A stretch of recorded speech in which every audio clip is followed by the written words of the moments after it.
Hi, I'm Erik Linask in the TMC newsroom, and I'm here today with Bobby Cha, who's Managing Director of Business Development at INBRICS. Bobby, welcome.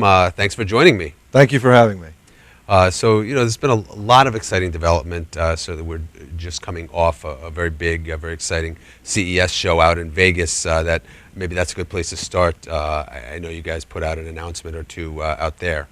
We're looking at 2010 as, especially the first quarter, to ready ourselves for the international launch of INBRICS. We are a device manufacturer from Korea. We've been, having I would say, a good track record in Korea only. And 2010, we're looking to launch into the rest of the world for the U.S. and the European markets. We feel that CES was a great place to start our launch. It obviously was in January. We're going to be also presenting in Barcelona at the Mobile World Congress as well in 2 weeks. We're excited about our growth potential. Our company is obviously public in Korea.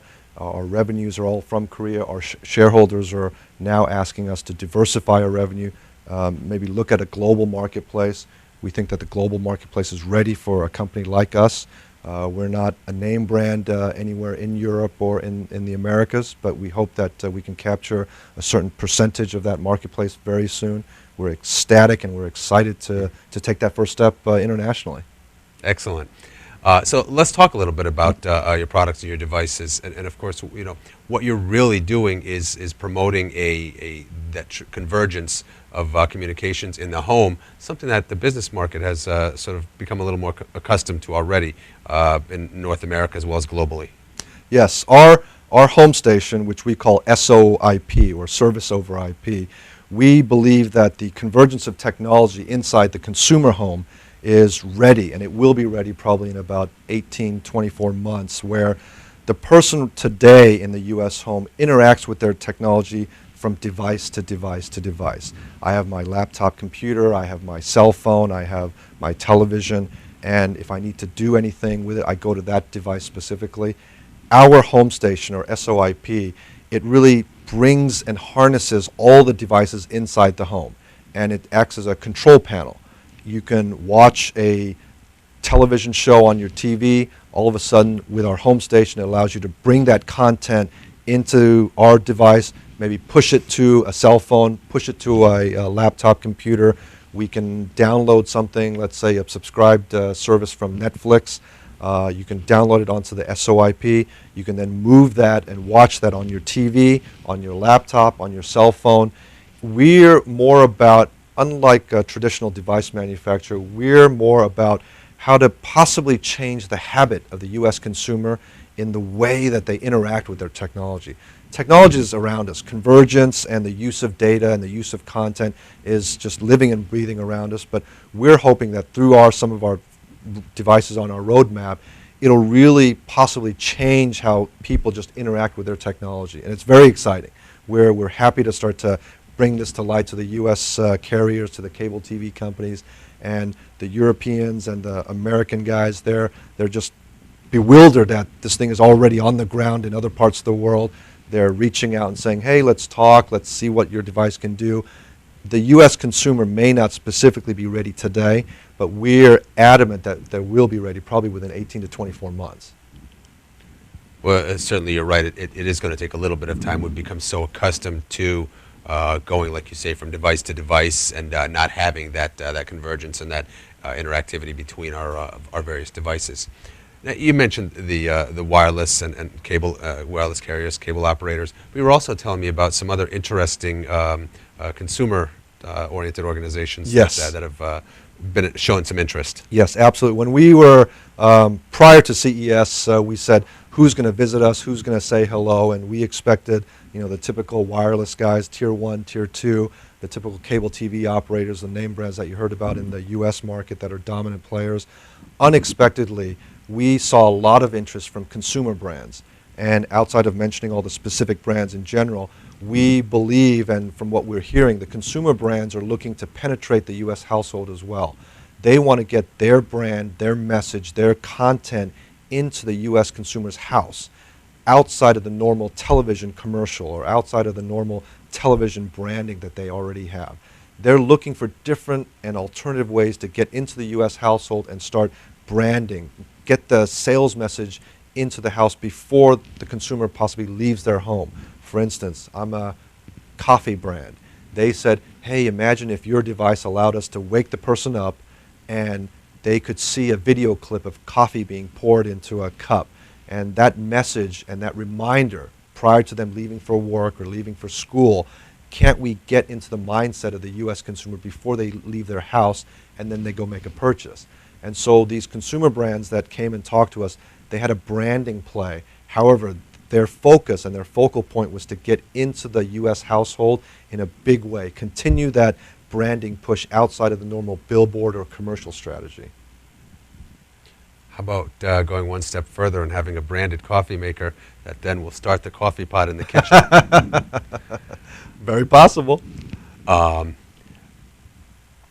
in a situation like that with some of these consumer brand opportunities, possibilities, do they need some sort of connection or relationship with either wireless or wireline carriers? We're believing, and obviously in the U.S. household, everybody almost has an internet connection.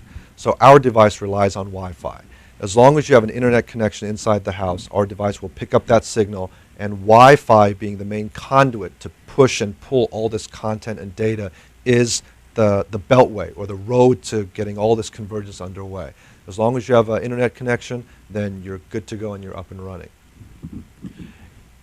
Now, what about integration with wireless devices? Integration with wireless devices, I would say everybody has a cell phone as well, and whether they're from one of the big carriers or a tier 2 carrier, the requirement of having a cell phone access is not mandatory. However, because of the cell phone access as well, our devices are allowing to push and pull data from wireless devices, such as a cell phone.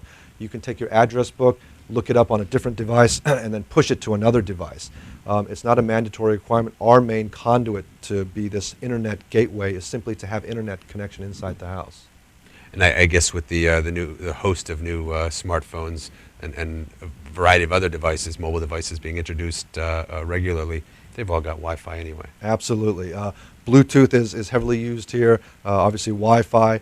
Most people do have a wireless router, even though that the LAN plug-in is still commonly available. We think there's a big push between some of the router companies, D-Link, Cisco, Linksys obviously. They're converting all of their plug-and-play application to a more wireless environment. You're seeing printers become more wireless dependent.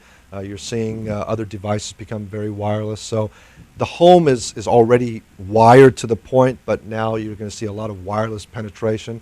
With the onset of a lot of devices coming out in 2010 and 11, wireless is already here, and it's just a factor that other devices that are hopping onto the wireless stream will just enable so much more use of technology. It's a very exciting time for technology and where we are today in the U.S. market.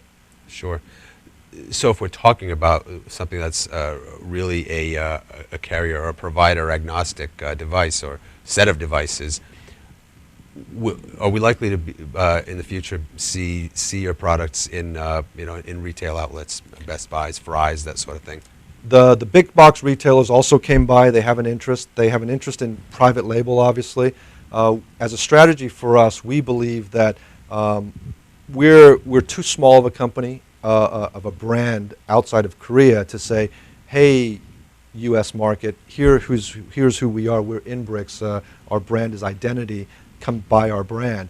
We believe that our strategy is best going forward if a private label or a subscriber label or even a consumer brand puts their brand on our device and then penetrates the U.S. market. You will see our devices in the big box retailers. We've been talking with Costco, to Best Buy, to Radio Shack.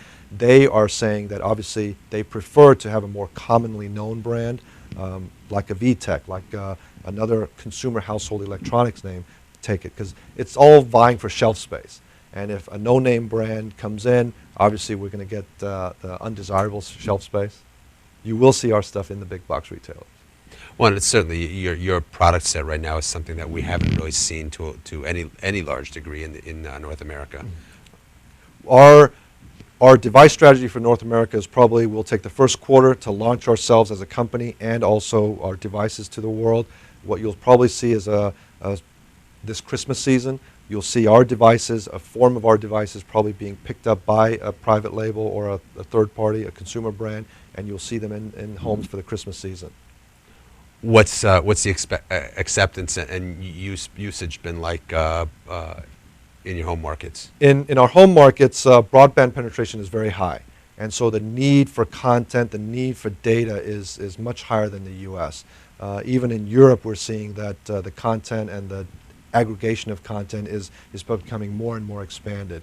In our home market, our roadmap is for devices that really just do so many exciting things that it's just unimaginable here, from the way that people interact with their daily lifestyle, the use of technology. It's really changing the habit of how things are being done. The U.S. is probably 1 or 2 clicks behind, but you'll see very early adoption. You'll see a mass penetration, a consumer acceptance, very much like voice over IP telephone. It's still an uncharted area. It's been growing very steadily, and I think in the future voice over IP is the common way that a phone call will be done. But still in the U.S. it's probably 1 or 2 years away from mass adoption. You see folks like Vonage, they're getting more commercialized, they're getting more accepted, they're adopting their strategy to be mobile. There's people like Skype who are very advocates of voice over IP. The PSTN carriers are adopting it very well. The cable companies have already adopted it. But just the general consumer, if you ask them what voice over IP is, I think the answer is still, you get a scratch on the head and say, huh, what is that? So we think that voice over IP technology is clearly a defining path. The U.S. market is probably still a little bit behind in terms of mass consumer adoption. But in our home market, Korea, voice over IP has been around for 5 to 7 years. And it's so integrated, it's so part of the fabric of telecommunications that nobody questions. The voice quality is good. The functionality of it works just as well as a PSTN carrier. Excellent. Well, I've been talking here in the TMC newsroom with Bobby Cha from INBRICS. Certainly look forward to seeing the devices in the market here in North America, and I'll be putting it on my Christmas list. We're very excited to be here. Bobby, thanks for joining me. Thank you.